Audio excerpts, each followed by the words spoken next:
Hello friends, आज আমি তোমাদের সাথে অনেক দিন পর ভিডিও শেয়ার করলাম। তোমরা সবাই কেমন আছো? আমার মেয়ের আজ বার্থডে। আমার মেয়ের বার্থডেতে কি কি বানানো হয়েছিল দেখো। শাক, পটল ভাজা, আলু ভাজা, ঘিলু ভাজা, বেগুন ভাজা, মাছ ভাজা, আর এখানে দেখো স্যালাড আছে। 7 রকমের ভাজা হয়েছিল, লুচি, তারপর হয়েছে পাঁপড় ভাজা, তারপর এটা হচ্ছে 5 রকমের মিষ্টি, খাসির মাংস,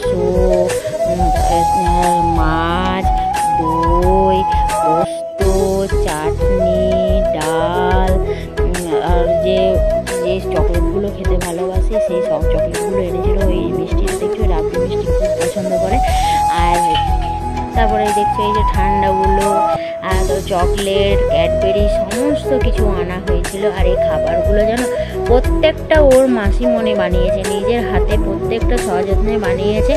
আর আমি একটু ফুল দিয়ে সাজিয়ে দিয়েছি। আর আমার মেয়েকে দেখো বরণ করে নিচ্ছি।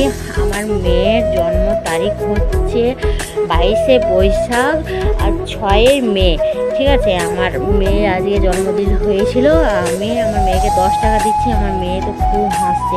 আর যে পায়েসটা বাড়িতে বানিয়েছিল ওই পায়েসটা দেখো আমি ওকে খাইয়ে দিচ্ছি, খুব সুন্দর খাচ্ছে। আমার মেয়ে খুবই খুশি। এটা হচ্ছে আমার বাবাও একটু খাইয়ে দিল। আর আমার মেয়ে যেন এরকমই হাসি খুশি থাকুক। তোমরা সবাই আমার মেয়েকে আশীর্বাদ দিও। আমার মেয়ে যেন প্রতি বছর এরকম আস্তে আস্তে অনেক বড় হোক, অনেক বড় হোক। তোমাদের কাছে এটাই আমি চাই। Ta-ta, by.